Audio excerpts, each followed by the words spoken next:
Después de haber examinado las dos primeras funciones mentales superiores que han emergido, reconocen la palabra, han emergido en el organismo evolucionado del ser humano, vamos a estudiar la tercera función superior. En cierta manera, esta tercera función superior no había sido considerada tan superior. Y en muchos escritos clásicos acerca del hombre,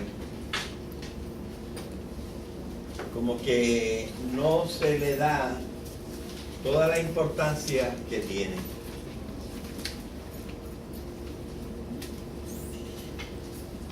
Sobre todo, digamos, en la filosofía clásica griega y romana, sí se daba mucho hincapié, se hacía mucho hincapié en lograr un conocimiento racional del mundo, que eso pertenece a la primera función, la función del conocimiento.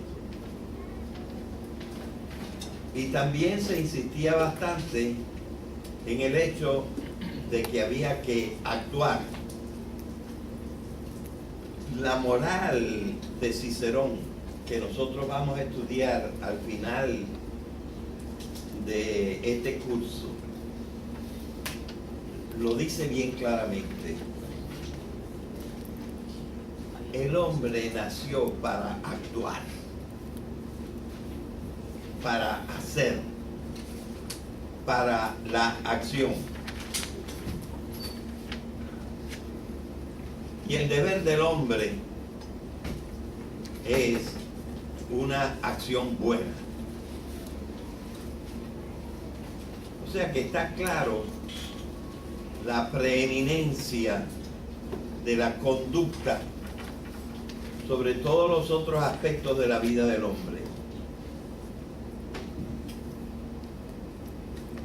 Y un aspecto en el que no insistimos bastante es que esta conducta está marcada por la libertad en el sentido psicológico de la palabra. Es decir, somos capaces de obrar en una forma diferente que los animales gracias a la razón. Así que el estudio de las dos primeras funciones mentales superiores que distinguen al hombre del resto de los animales ha sido considerado desde la antigüedad. Y aunque ahora me voy a referir a un par de cosas de la antigüedad también, podemos decir que no es que sean excepciones, pero no tienen la importancia, las consideraciones que se han hecho sobre la afectividad, que así hemos llamado en nuestro esquemita la tercera función, lo afectivo. No es propiamente algo así excepcional, pero no tiene la importancia que recientemente se le ha dado. Hemos comprendido más el componente afectivo de nuestra vida. Pero, por ejemplo, bueno, también en este curso nosotros vamos a estudiar dentro de poco un libro que tiene una temática relacionada con la Ilíada. y que nos habla de lo que pasó después del incendio de Troya. Nos habla también del incendio de Troya que no se cuenta en la Ilíada, y nos habla de lo que pasó después. Bien, en ese libro que se llama la Eneida se habla del desastre que le ocurrió a la reina de Cartago al enamorarse del héroe de Troya, Eneas, porque no supo dominar su afectividad. Así que ese es un cierto ejemplo que, por cierto, también está explicado por los filósofos, en especial por los filósofos del helenismo, es decir, el tiempo de los últimos 3 siglos antes de Cristo, que nos indican que el ser humano, el hombre,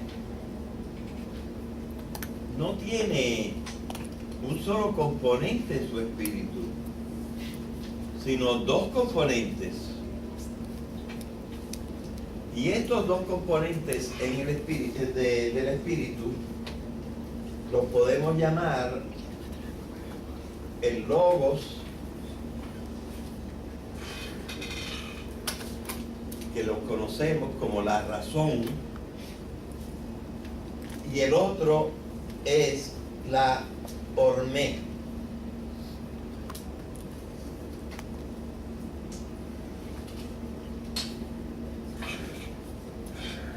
Y la palabra hormé es como una especie de fuego interno, como una energía, como una inquietud que uno lleva adentro y la que produce el deseo.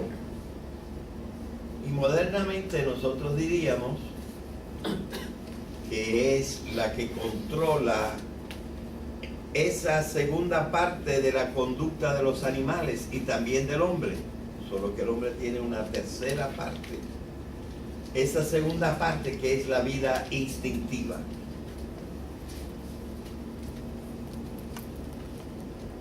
Entonces, quizá el hombre se puede comparar con un jinete montado en su caballo. La parte principal de la actividad, sobre todo para el viaje, la tiene que hacer el caballo. Pero para que el caballo vaya a donde uno quiere que vaya, tiene que tener unas riendas.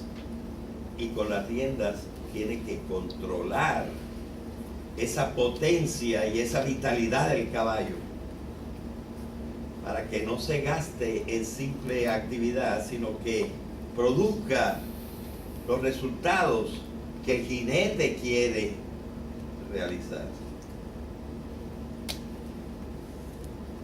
De la palabra hormé salió una palabra moderna que nos habla también de esa cosa que nos pica por dentro a nuestro organismo y que nos impulsa, que le llamamos las hormonas. La palabra hormona viene de esa hormé, esa especie de picazón vital que es como un motor de nuestra actividad. Bien. Y pensaban los antiguos que en la repartición del logos y la hormé le había tocado la mejor parte, tanto el hombre como la mujer, ambos tenían de los dos, del logos y de la hormé. Pero en la repartición le tocó un poco más de logos al hombre y un poco más de hormé a la mujer. Y entonces consideran, por tanto, que la mujer es más frágil que el hombre.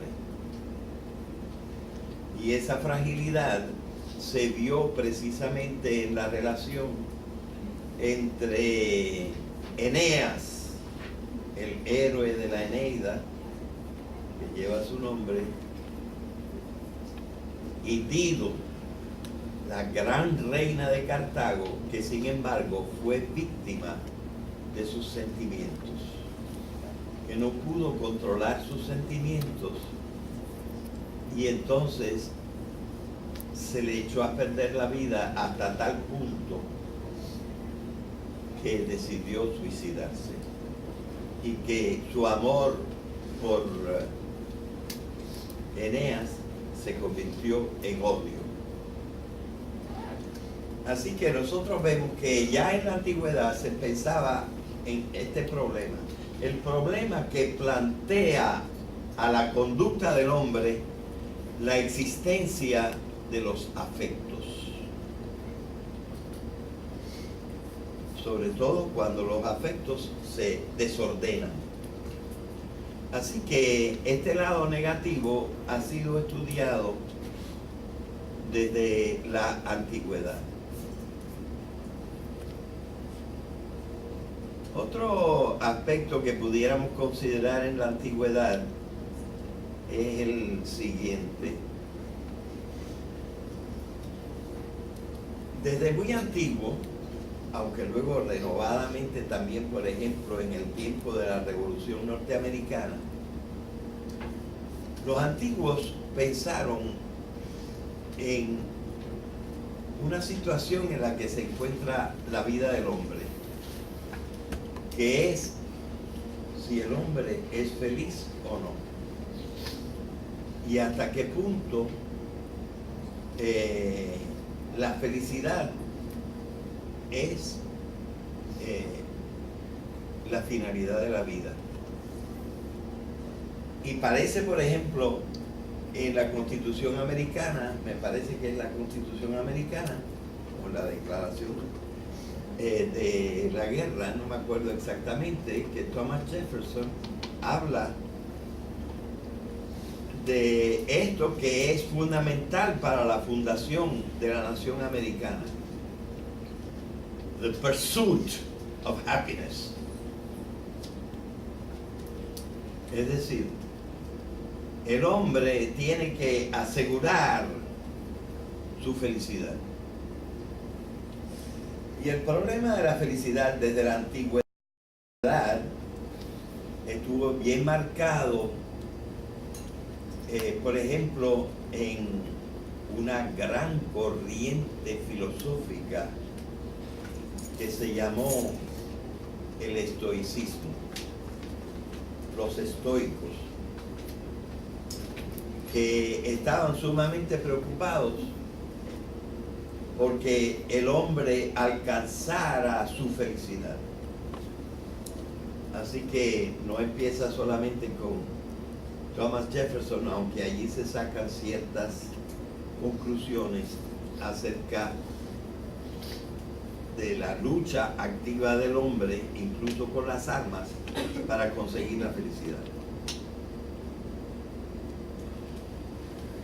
Pero paralelamente al tiempo de los estoicos, hubo otro personaje llamado Epicuro, que realmente puede considerarse que su doctrina se desvió un poco.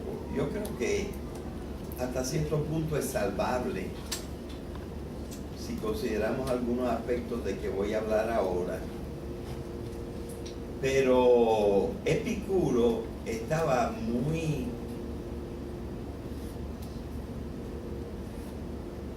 interesado en el problema del placer. El placer no es lo mismo que la felicidad. Digamos que es una parte un poquito más orgánica, más física. El placer tiene que ver con elementos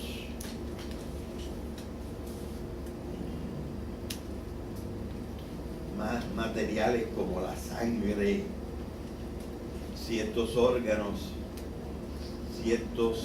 incluso ciertos núcleos del cerebro que lo regulan. Y la felicidad, pues, está pensada más bien como algo propio del espíritu del hombre. Aunque evidentemente nosotros sabemos ahora que está sumamente ligada a ciertas condiciones físicas, también como el placer. Y no es que Epicuro pensara, como a veces supone incluso el mismo Cicerón, que Epicuro hace, que el hombre estuviera hecho para el placer. Creo que ya he insistido bastante en clases pasadas que en esto Cicerón, que es varios siglos posterior a Epicuro, estaba bien claro. Cicerón decía: el hombre está hecho para actuar, y para actuar buscando el bien. Él tiene el deber de buscar el bien. Y nosotros hemos insistido que aunque cierta parte del cristianismo tiene una veleidad con darle una importancia preponderante al conocimiento, diciendo, como a veces dice, por ejemplo, Santo Tomás de Aquino, que el hombre está hecho para la contemplación de la verdad, cosa que es completamente intelectual, aunque también tiene grandes reflejos de la felicidad, ¿verdad? Porque la contemplación es lo que le produce la felicidad al hombre, y eso está visto en una cosa a la que Santo Tomás de Aquino le da muchísima importancia, y que él llama la visión. Y la visión es algo que está ligado a la inteligencia, al entender el mundo. Pero la visión, cuando es visión de la realidad total, con su origen, y el origen de la realidad es Dios, pues entonces esta visión, ¿qué hace? Cuando tú tienes la verdadera visión de Dios, pues él le pone este apellido.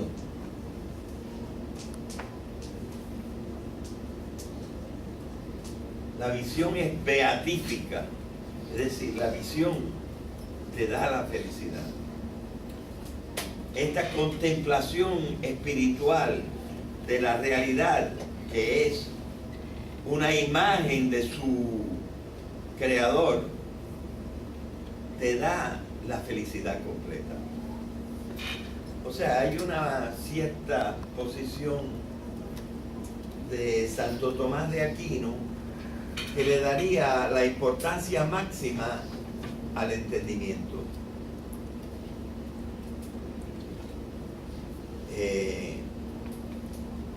Pero evidentemente yo creo que si nosotros leemos el mensaje de Cristo insiste muchísimo más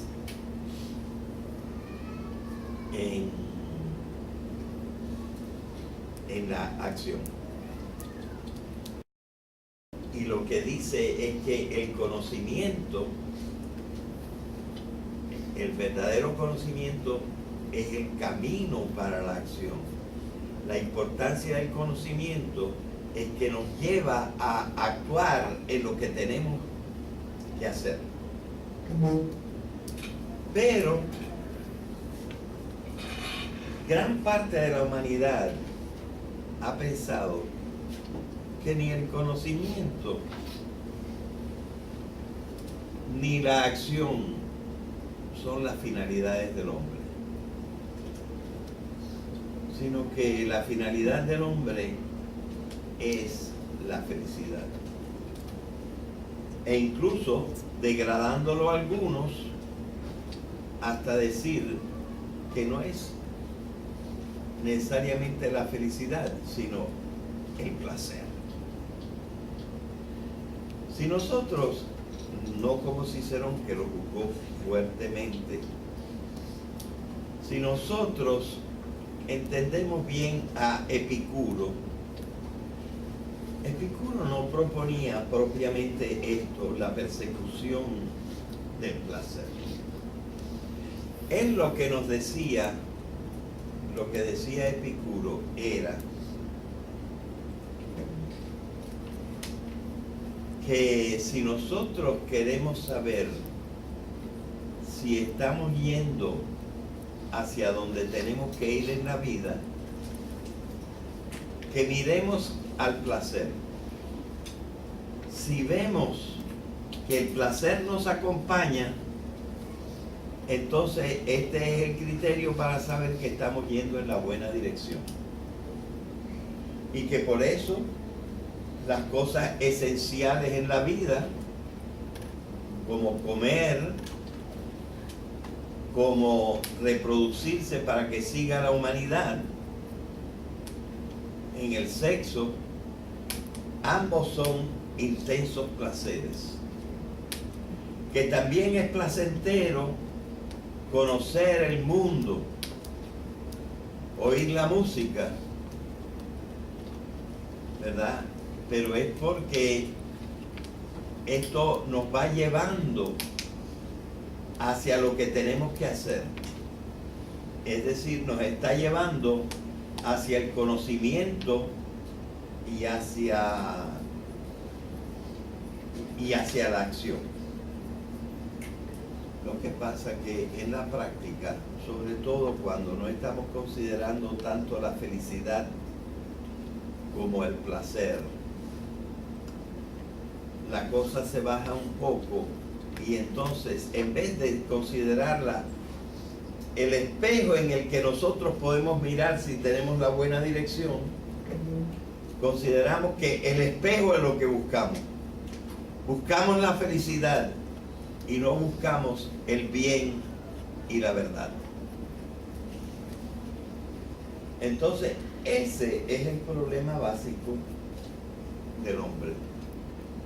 Si el hombre se va a dirigir al conocimiento de la realidad, lo cual le va a permitir actuar hacia el bien, o si el hombre va simplemente a buscar su felicidad. Y no es que la felicidad no sea una cosa excelente. Lo que sí es importante darse cuenta es que la felicidad no es una finalidad,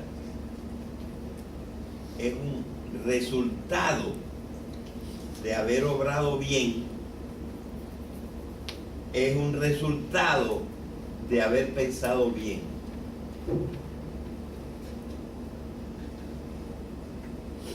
O sea, es ese switch que nosotros hacemos, ese cambio que nosotros hacemos, en el cual dejamos la verdadera finalidad del hombre, que es, al decir por ejemplo de Cicerón,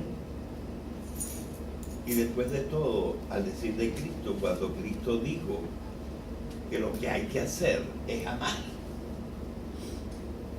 Y nosotros hemos visto que amar es el clímax de la conducta.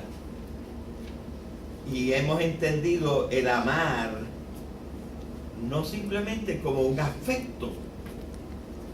Hemos entendido el amar como la decisión de caminar en el sentido que nos impone la realidad.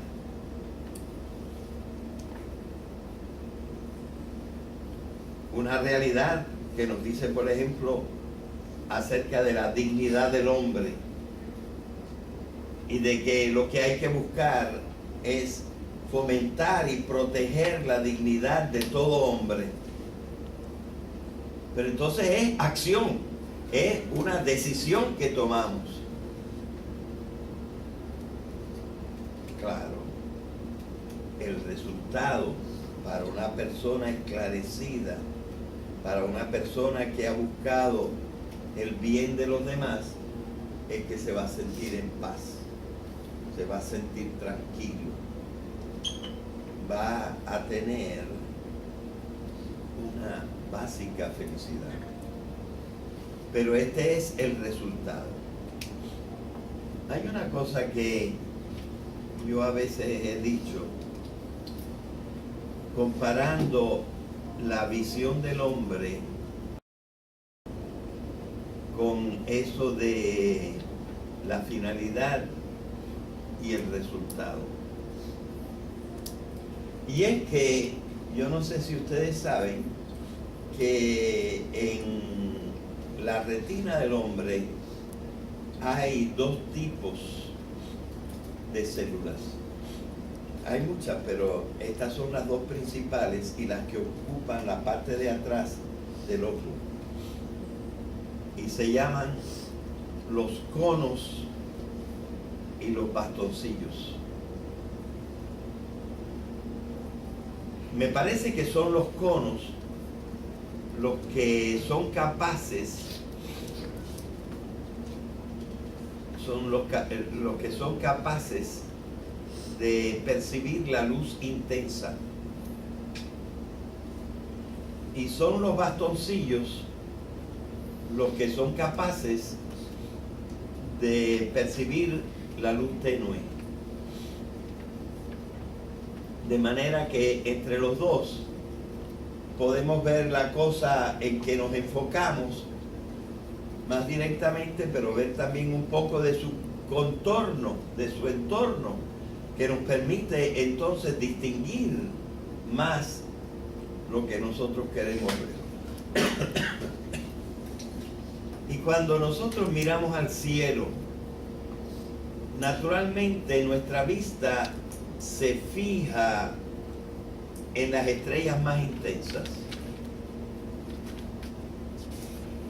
Y entonces nosotros nos enfocamos y los conos están percibiendo esas estrellas más intensas. Pero cuando llevamos un ratito viendo el cielo, pues los bastoncillos logran identificar las estrellas menos luminosas que están hacia los lados de la estrella principal. Entonces nos atrae la curiosidad y nosotros cambiamos el foco de la estrella principal hacia la estrella tenue. ¿Y qué ocurre? Como ahora estamos atendiendo a la estrella tenue con los conos, desaparece. Y las que veíamos alrededor nuestro ya no están, no las vemos.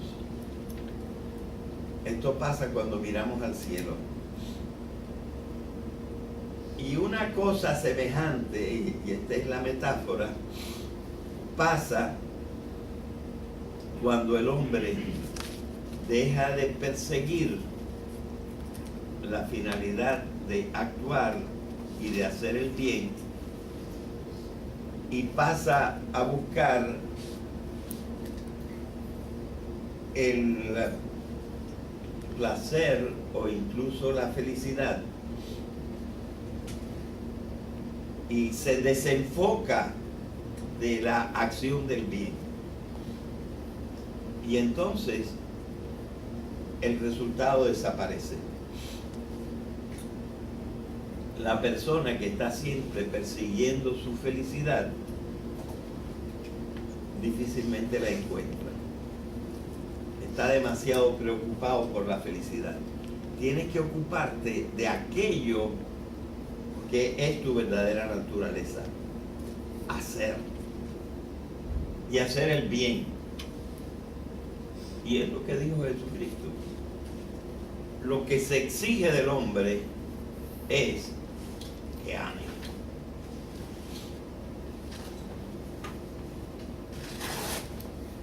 ¿Verdad? De manera que ustedes ven que nosotros tenemos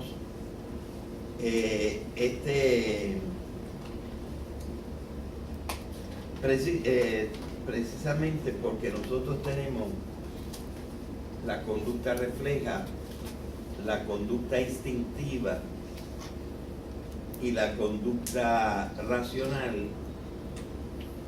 pues nosotros tenemos ese problema de ¿a qué le vamos a dar más importancia? La conducta instintiva es la que los animales siguen, y siguen un poquito porque no es posible no seguirla, pero también porque es la que produce el placer.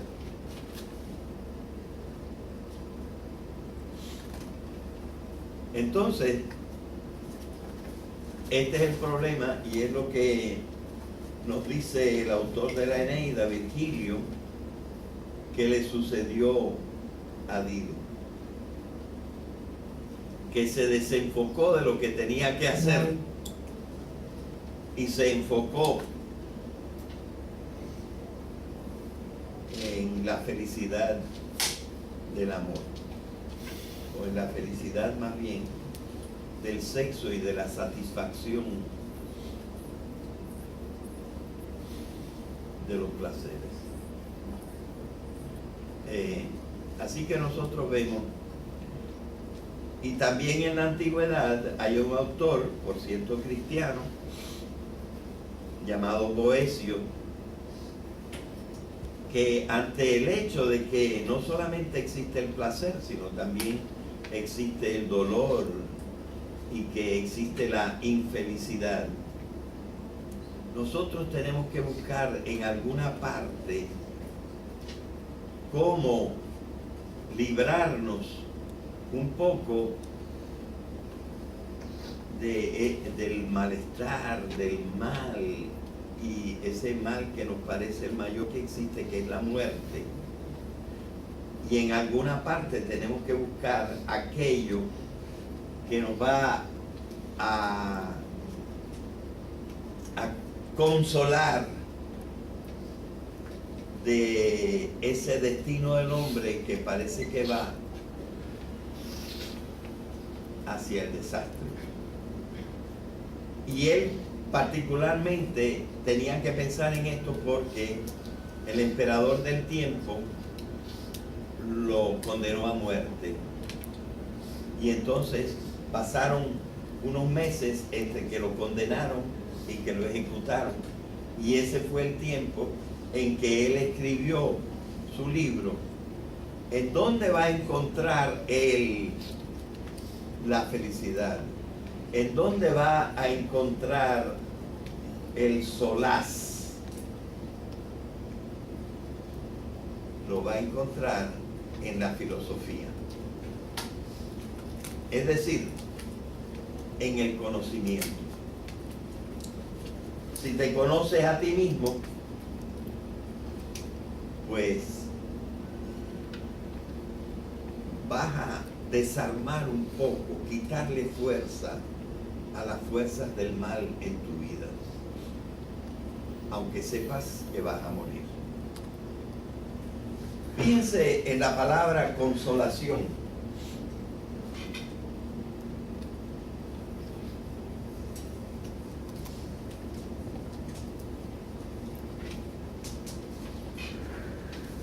Aquí este es un prefijo, este es el sufijo, y la Z aunque parece que pertenece al sufijo, también pertenece a la raíz. Y tenemos la palabra que algunos quizá no conozcan, pero que es una palabra muy castellana, que es el solaz. ¿Qué cosa es tener solaz? Pues tener solaz es tener tranquilidad e incluso gozarse. Gozarse la vida. Otra manera de decir gozar es solazarse. Entonces, evidentemente, esto nos está indicando cuando Boecio nos dice cómo vas a aceptar todos esos elementos negativos que hay en la vida. Piensa, pero piensa también cómo estás hecho tú, para qué estás hecho. Y esa va a ser la medicina. Tu medicina, tu psiquiatría, va, como nos dice este traductor nuestro de la consolación de la filosofía, el profesor Nadal,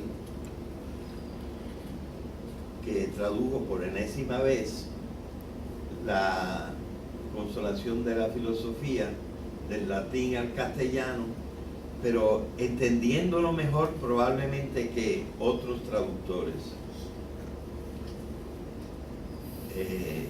como un remedio para poder encontrar el solaz, la tranquilidad, que es una forma tranquila del placer, ¿verdad? El solaz, del placer y de la felicidad. Así que vemos que el asunto es no equivocarse en la vida de lo que hay que buscar. Y este problema se descuidó bastante en la educación a partir de un cierto momento.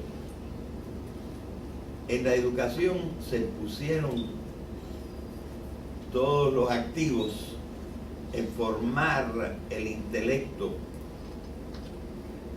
y también en dirigir al hombre, a veces incluso con la represión, hacia el bien.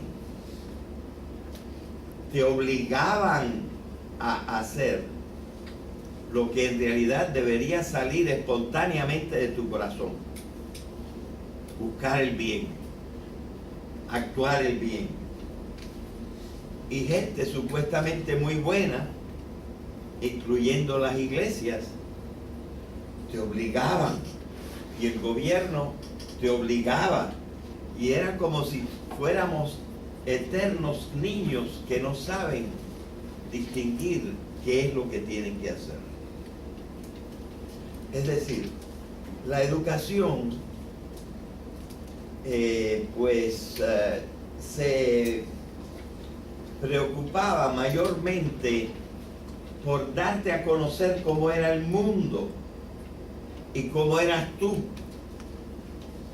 Esto un poquito menos, porque precisamente en cómo eras tú, lo que investigaba era la razón. Curiosamente, esto se consideraba una especie de elemento malo, de algo a lo que no habría que darle tanta importancia para que no lo dominara. Y se fijaba uno en la formación de la razón. Parece que hay un vuelco a partir del siglo XXI. En los últimos años del siglo XX, o los primeros del siglo XXI, y yo creo que es más bien en los últimos años del siglo XX, se produjo un libro formidable que realmente, a pesar de que ya estamos en el 14, es todavía uno de los libros más importantes es de un psicólogo norteamericano que, si lo pronunciamos un poco a la castellana, lo llamaríamos Daniel Goleman, o sea, Daniel Goleman. Pero este Daniel Goleman escribió un libro, y después de él muchos otros, sobre el mismo tema, que lleva por título el principal, el primero, Inteligencia Emocional. Es decir, cómo obrar inteligentemente con tus emociones. ¿Quién es la persona que se muestra verdaderamente inteligente al bregar con sus emociones? Y él dice, esta inteligencia es tan importante o más importante que la inteligencia abstracta, que la inteligencia técnica, que la inteligencia simplemente social, que otros tipos de inteligencia, porque ahora también se habla que hay 7 u 8 formas de inteligencia. Todos somos inteligentes en diferentes formas, unos en cosas prácticas, otros en cosas más teóricas, otros en todavía otros elementos.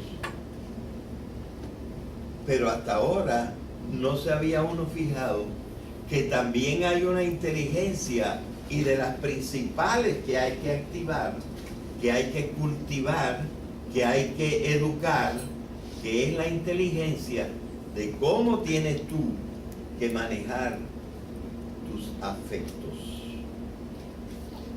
Porque lo que llamamos los sentimientos, las emociones, los placeres y la pasión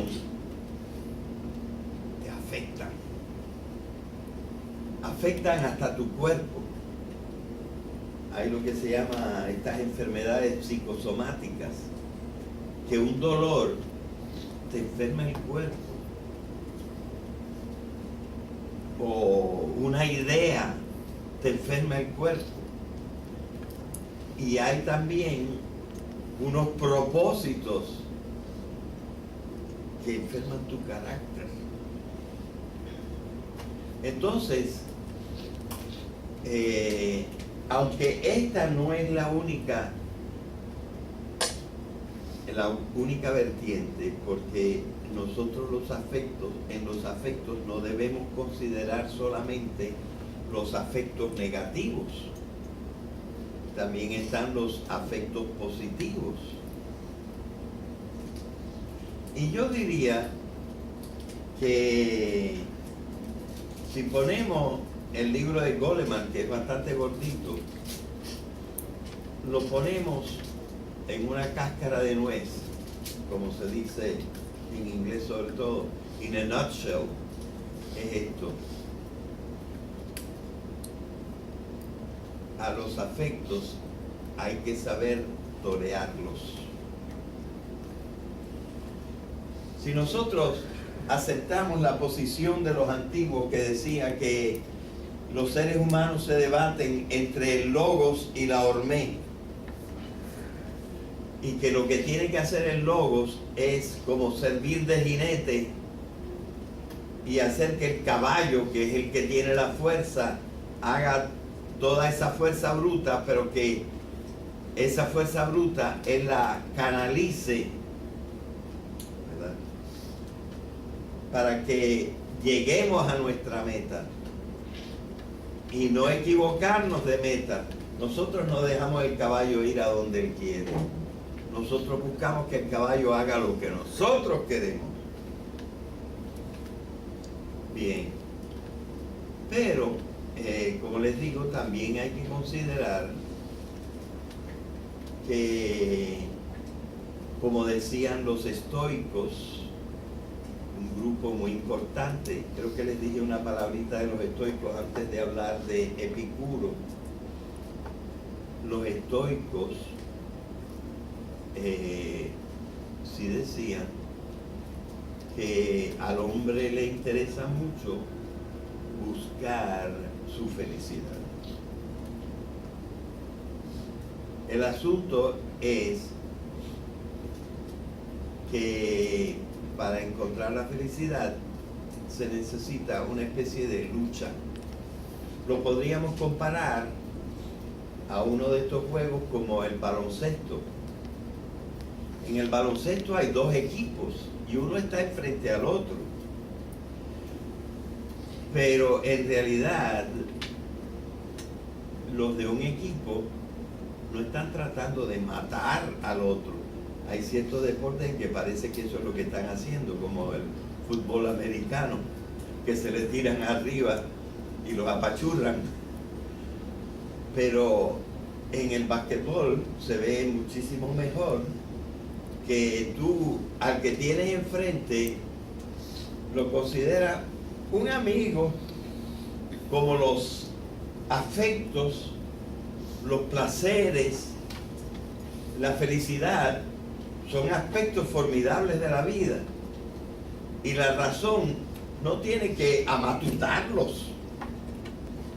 La razón tiene que jugar con ellos, está enfrente de ellos, y hay que saberlos torear, hay que saber llevar a los sentimientos para que nos sirvan de motor para la acción.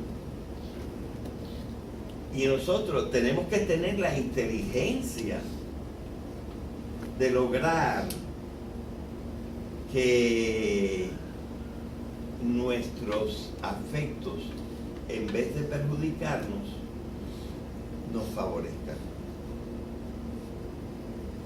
Y eso se puede. Y eso está en orden. Pero evidentemente, una de las palabras, yo al principio, yo me compré el libro en un aeropuerto, porque iba de viaje y no había llevado nada para leer. Y empecé a leer, y empecé con una actitud de, pero este hombre me va a enseñar algo, ¿qué es lo que me está diciendo? ¿Qué es lo que está proponiendo? Y estaba como para despreciar el libro, hasta que encontré esta palabra. Yo lo leí en inglés porque todavía no estaba traducido, y además porque a mí me gusta leer en la lengua original. Esa es la clave. Tú tienes que usar tus afectos para impulsarte en la vida, pero tú tienes que llevar las riendas. Restraint, que no es reprimir, no es la represión. Eso no es inteligente, nos dice Daniel Goleman. No es inteligente reprimir. Y es lo que hacíamos, es lo que hacían los maestros. ¡Cállese! Que usted está aquí para escuchar. ¿Verdad? Controlar la situación para que a mí me sea fácil decir lo que quiero decir. Y aunque yo, como estoy dando las clases con la grabación, tengo que usar más esta parte de decir yo las cosas, pero espero que no sea como una represión para ustedes.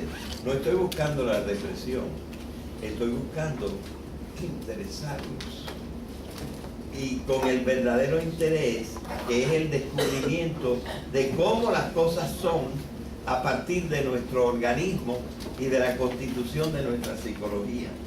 Y eso es lo que tenemos que hacer, ser inteligentes con nuestras emociones, saber cómo llevarlas para que cooperen a nuestro bien, y recordar que la felicidad no debe ser la meta.